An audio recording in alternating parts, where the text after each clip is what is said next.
Let's speak to the political marketing expert. He's back. It's Benedict Pringle. Hi, Benedict. Hi, how you doing? Yeah, very good, very good. Explain first of all. So this is clearly sort of a quick knock-up job of an advert. Lots of stock footage and that sort of thing. But you need to be careful where you're drawing your stock footage from. Yeah, I mean, I don't think this is a particularly quick knock-up job. I think this is a sort of a fairly sort of constructed strategy that it seems like they're trying to implement in time for the local elections, as you say.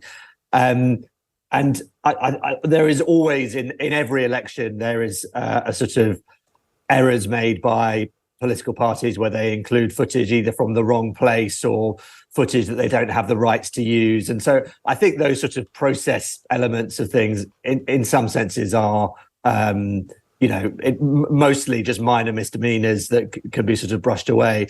I think that the issue with this particular one was that it implied Londoners were sort of running for their lives when obviously that's not the case. So I do think this one they've strayed into making it misleading, which is why they've done the right thing and taken it down and republished without that piece of footage. There was a incident during the 2019 election where there seemed to be a deliberate strategy of, we'll say rubbish posting, or it was a word beginning with S, by making what they were producing deliberately bad, the fonts were bad or whatever. The people like me would retweet and go, oh, God, look at this, it's rubbish. And then more people obviously saw it than if it was a very polished thing. I mean, I suppose probably even the replaced video is going to be watched by more people now than it might have been if they'd put it up without this. Am I being just incredibly cynical, Benedict, to think they might have done this deliberately? Well, I doubt very much that they've included the shot from New York deliberately, or at least they may have done so but didn't think it would be a problem. But I think where you are right is that this has been constructed to generate earned media. Obviously, I'm here now talking about it, so they have succeeded on that front. But I think the way in which they have done it is not how most people are looking at this video. What they are doing is they are using Sadiq Khan and London as a bogeyman for the entire country. So from what I have seen on social media, most people are reading this as an ad for the Conservative Party in London for Susan Hall, the mayoral candidate. But the video doesn't actually mention Susan Hall once.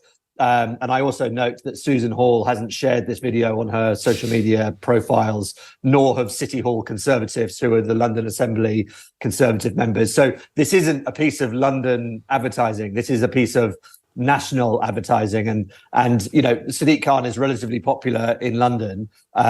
Looking very likely that he is going to win his third term, but actually outside of London he is not popular.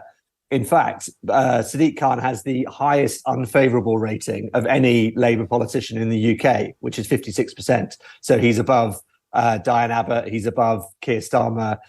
He has the highest unfavourable rating. So the Conservatives here are using Sadiq Khan as a bogeyman, saying, if you vote for Labour, this is what you might get.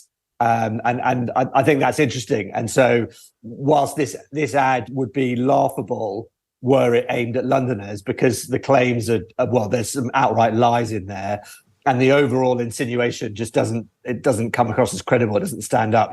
They claim that people are too scared to go out at night, which anyone who lives in London or visits London frequently, it's sort of, it makes the whole thing laughable. But actually, to people outside of London, where Sadiq Khan is not popular, the idea that London is a sort of hotbed for crime is probably much more tenable.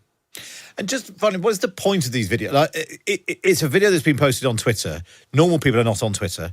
And actually, I've seen as well my use of it, the engagement of it. If you do post something online, it might get lots of retweets, but the numbers of views are down on where there's a slight feel it's a sort of platform which is dying a bit. In truth, the adverts that are being aimed at actual real-life voters are the ones that are going to appear on, Facebook, Instagram, maybe TikTok? Yeah, so I mean, in terms of paid space, these will appear on Facebook and Instagram and potentially YouTube as well. But the point of doing this on X is to steer the media narrative.